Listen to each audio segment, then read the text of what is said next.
जय हिंद। आज है 17 मार्च और आज की इस वीडियो में हम 17 मार्च से बनने वाले करंट अफेयर के सभी इंपॉर्टेंट क्वेश्चंस को डिस्कस करेंगे। कल 16 मार्च थी, जहां हम लोगों ने पढ़ा था कि 2008 के संकट के बाद दिवालिया होने वाला अमेरिका का सबसे बड़ा बैंक बना है सिलिकॉन वैली बैंक, जो कि कैलिफोर्निया के सिलिकॉन वैली वाले एरिया में स्थित है। माधा राष्ट्रीय उद्यान, जहां टाइगर शिफ्ट किए जा रहे हैं, मध्य प्रदेश में स्थित है। तीसरा बहुपक्षीय समुद्री अभ्यास ला पैरोज हिंद महासागर में शुरू हुआ है।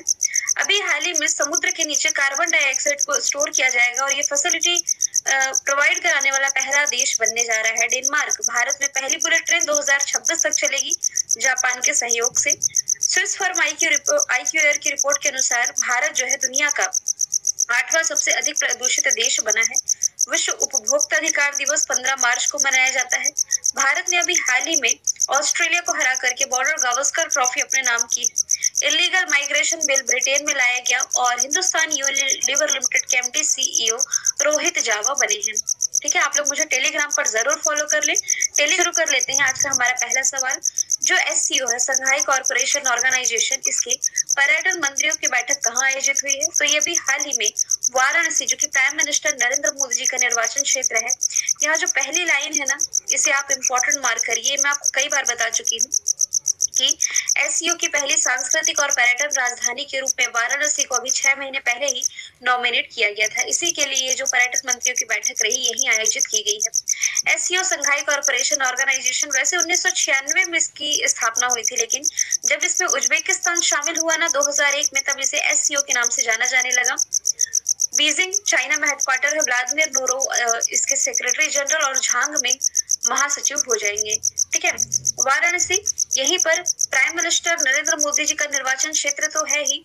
यहाँ पर काशी विश्वनाथ कॉरिडोर का उद्घाटन किया गया था प्राइम मिनिस्टर नरेंद्र मोदी जी के ही द्वारा। इसके अलावा बनारस से लेकर के डिब्रूगढ़ के बीच में पहली 4000 किलोमीटर लंबी क्रूज सर्विस की शुरुआत यहीं से की गई है। उस क्रूज का नाम भी आप लोग याद रखेंगे, इसका नाम हो जाएगा गंगा विलास। ठीक है, गंगा नदी के किनारे बसा सबसे स्वच्छ शहर ये भी वाराणसी है। दिल्ली ये बसा हुआ है यमुना नदी के किनारे। यहाँ दिल्ली में क्या आयोजित हुआ है? तो 7वीं नीति आयोग की 7वीं गवर्निंग काउंसिल की बैठक है ना, जो ये यही आयोजित हुई है। उदयपुर में G20 की जो शेरपा मीटिंग रही, जो कि लीड की गई थी अमिताभ कांत जी के द्वारा, तो ये यही आयोजित की गई थी। बैंगलोर कर्नाटक की कैपिटल है। यहाँ खेलो इंडिया यूनिवर्सिटी गेम्स का दूसरा चरण आयोजित किया गया था, जिसमें कि जैन यूनिवर्सिटी बैंगलोर टॉप पर रही थी। अगला प्रश्न है, रेशम उत्पादकों के लिए बीमा योजना शुरू करने वाला देश का पहला राज्य कौन बना है?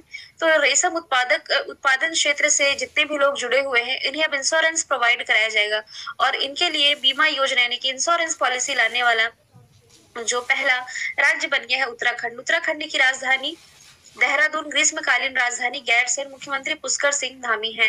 वैली ऑफ फ्लावर कहाँ है? यानी फूलों की घाटी, तो ये उत्तराखंड में ही हो जाएगी।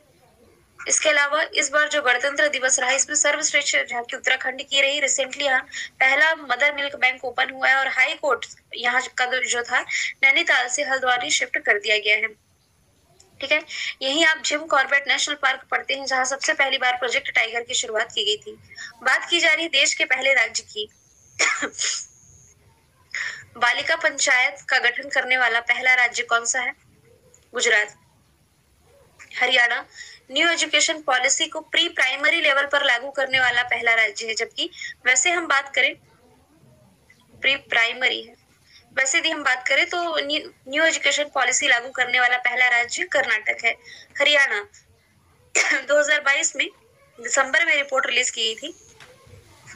सर्वाधिक बेरोजगारी कहाँ दर्ज की गई है? हरियाणा में। और उत्तर प्रदेश, ये प्रधानमंत्री स्वनिधि योजना के क्रियान्वयन में टॉप पर है। ये काफी बार आप लोगों ने पढ़ लिया। ऑनलाइन गेमिंग के मामले में यानी कि सबसे ज्यादा लोग कहाँ एक्टिव हैं ऑनलाइन गेमिंग में? तो अभी जो रिसेंटली रिपोर्ट आई है, इसमें उत्तर प्रदेश टॉप पर बताया गया है। आगे चलते हैं। भारत ने किस देश के साथ सेमीकंडक्टर सप्लाई चेन और इनोवेशन पार्टनरशिप पर एक एमओयू पर हस्ताक्षर किए हैं? तो रिसेंटली भारत ने अमेरिका के साथ सेमीकंडक्टर सप्लाई चेन पर एक हस्ताक्षर कर लिए हैं। भारत के वाणिज्य उद्योग मंत्री पीयूष गोयल और अमेरिका के जो वाणिज्य मंत्री है सचिव जीना, इनके बीच में दिल्ली पर ये समझौता ज्ञापन पर हस्ताक्षर किए गए हैं। दोनों देशों के बीच में नए व्यापार और निवेश यानी कि इन्वेस्टमेंट के अवसरों को खोलने के लिए एक चर्चा की गई। आपको मालूम है सेमीकंडक्टर यानी कि अर्धचालक के बारे में काफी बार मैंने आप लोगों को बताया है। बेसिकली ना ऑटोमोबाइल सेक्टर में इसका इस्तेमाल ज्यादा होता है, तो इसके लिए एक तरह के एमओयू पर हस्ताक्षर कर लिया है भारत ने अमेरिका के साथ। America capital Washington DC, currency US dollar, president Joe Biden, vice president Kamala Harris. यही काफी दिन हो गए आप लोगों को ग्रेट लेक बताए हुए। ग्रेट लेक की ट्रिक है Holmes, Hurun, Ontario, Michigan, eri और सुपीरियर। सुपीरियर सबसे फ्रेश वाटर लेक है। अभी आर्टेमिस मिशन यदि आप रिलेट करें तो नासा जो कि यहाँ की अमेरिका स्पेस एजेंसी है, इसने एक आर्टेमिस मिशन जो कि यहाँ का मून मिशन है, इस पर वर्क किया है। इसके अलावा नासा और भारत की स्पेस एजेंसी है जो इसरो, इन दोनों ने मिलकर निसार उपग्रह लॉन्च किया है, अर्थ ऑब्जर्वेशन सैटेलाइट। जापान के सहयोग से भारत में पहली बुलेट ट्रेन चलने जा रही अहमदाबाद से मुंबई के बीच में। जर्मनी के साथ भारत ने हाइड्रोजन टास्क फोर्स का गठन किया है, क्योंकि दुनिया में पहली हाइड्रोजन से संचालित ट्रेन जर्मनी ने ही लॉन्च की थी। और रिसेंटली भारत ने फ्री ट्रेड अग्रीमेंट कर लिया है। किसके साथ किया है? तो ये किया है ऑस्ट्रेलिया के साथ। आगे चलते हैं। हाल ही में किस देश के केमरा डेक द्वीप में आए 7.1 की तीव्रता वाला जो भूकंप था ये दर्ज किया गया है? तो ये दर्ज किया गया है न्यूजीलैंड। न्यूजीलैंड का ये केरमा डेक द्वीप है ना। 7.1 इसकी भूकंप की तीव्रता मापी गई है। अमेरिकी भूवैज्ञानिक सर्वेक्षण के अनुसार भूकंप का अनुमान 10 किलोमीटर की गहराई में था और मतलब सुनामी की यहाँ पर चेतावनी जारी की गई है। इसका केंद्र 10 किलोमीटर समुद्र के अंदर गहराई पर बताया जा रहा है। न्यूजीलैंड की कैपिटल वेलिंगटन, करेंसी डॉलर और रिसेंटली यहाँ के प्राइम मिनिस्टर जो बनाए गए हैं जॉन हिपकिंस बनाए गए हैं। न्यूजीलैंड में ही ना आईसीसी वुमेन वर्ल्ड कप का आयोजन किया गया था, वर्ल्ड कप 2022 वाला। इसमें विजेता कौन था? विजेता तो ऑस्ट्रेलिया था, लेकिन आयोजन किया गया था न्यूजीलैंड में। और इसके लिए जो सॉन्ग था ये था गर्ल्स गैंग का। सैटेलाइट मतलब कि लकड़ी से बना पहला सैटेलाइट ये न्यूजीलैंड ने ही लॉन्च किया था। रिसेंटली ये गैब्रियल चक्रवात के कारण इसे इमरजेंसी लगानी पड़ गई है। न्यूजीलैंड का ऊपरी हिस्सा और दक्षिणी हिस्सा दोनों के बीच में मैंने आप लोगों को कुक जल संधि, कुक स्ट्रेट का नाम याद कराया था। तुर्की में भी अभी हाल ही में भूकंप ने काफी ज्यादा प्रभावित किया था तुर्की और सीरिया को। इसके लिए भारत ने हेल्प भेजने के लिए एक ऑपरेशन चलाया था। इस ऑपरेशन का नाम है दोस्त।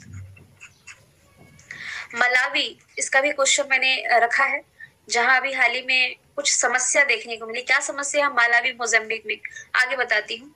और फिर ऑस्ट्रेलिया में क्वींसलैंड वाला इलाका देखे ना, ग्रेट बैरियर रीफ के कारण, कोरल रीफ के कारण ये चर्चे में रहता है। अगला प्रश्न है, नया आर्टिफिशियल इंटेलिजेंस है चैटबॉट GPT-4, ये किसने लॉन्च किया है? रिसेंटली ओपन AI के द्वारा एक नया चैट GPT लॉन्च किया गया है, जिसे नाम दिया गया है GPT-4। इसे चैट GPT के सक्सेसर के रूप में देखा जा रहा है। तो चैटबॉट फर्म ओपन AI का ये कहना है कि ये जो चैट GPT है GPT-4 ये अधिक रचनात्मक और ज्यादा ट्रस्टेबल है। साथ ही ये पिछले मॉडल GPT-3 की तुलना में काफी ज्यादा एडवांस बनाया गया है। वैसे यदि आप रिलेट करें तो गूगल ने एक नया